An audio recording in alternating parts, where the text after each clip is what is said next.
Now, US President Donald Trump returned to the White House on Monday and posted a video message on social media.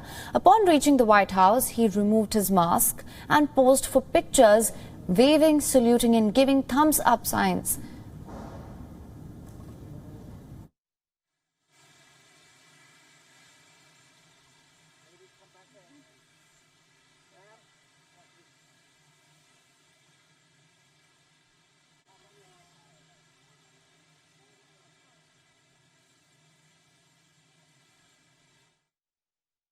I just left Walter Reed Medical Center, and it's really something very special. The doctors, the nurses, the first responders, and I learned so much about coronavirus.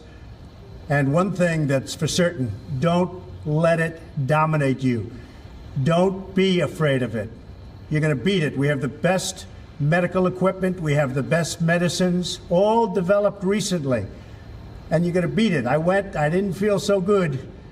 And 2 days ago, I could have left 2 days ago. 2 days ago, I felt great, like better than I have in a long time. I said just recently, better than 20 years ago. Don't let it dominate. Don't let it take over your lives. Don't let that happen. We have the greatest country in the world. We're going back. We're going back to work. We're going to be out front. As your leader, I had to do that. I knew there's danger to it, but I had to do it. I stood out front. I led. Nobody that's a leader would not do what I did. And I know there's a risk, there's a danger, but that's okay. And now I'm better, and maybe I'm immune, I don't know. But don't let it dominate your lives. Get out there, be careful. We have the best medicines in the world, and it all happened very shortly, and they're all getting approved, and the vaccines are coming momentarily. Thank you very much. And Walter Reed, what a group of people. Thank you very much. Trump spent 4 days in the U.S. military hospital Walter Reed Medical Center. He was treated for COVID-19 with supplemental oxygen and an experimental drug cocktail. The medical team has said that he had not had a fever in 72 hours and showed normal blood oxygen levels. Trump's doctors did not discuss any impact the coronavirus could have on Trump's lungs or disclose when Trump last tested negative for the virus. Trump is still undergoing a 5-day course of remdesivir and will have to isolate himself for a certain period of time. Trump's medical team said that he would have world-class medical care around the clock at the White House.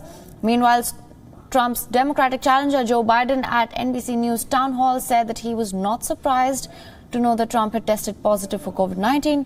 He said that Trump bears responsibility for becoming infected due to his refusal to wear a mask while around others. I would hope that the president, having gone through what he went through, and I'm glad he seems to be coming along pretty well, would communicate the right lesson to the American people. Masks matter. These masks, they matter. It matters. It saves lives. It prevents the spread of the disease. Social distancing. Instead of talking about what the only thing I heard was one of the tweets saying that, don't be so concerned about all this, essentially. There's a lot to be concerned about. 210,000 people have died. The severity of Trump's illness has been the subject of speculation, with some medical experts noting that as an overweight elderly man, he was in a category more likely to develop severe complications or die from the disease. Trump has frequently downplayed the threat of the pandemic. More than 214,000 people have died in the United States alone, the highest death toll of any country, and over 7.6 million Americans have been infected by coronavirus. Co-presented by Skoda. Simply clever.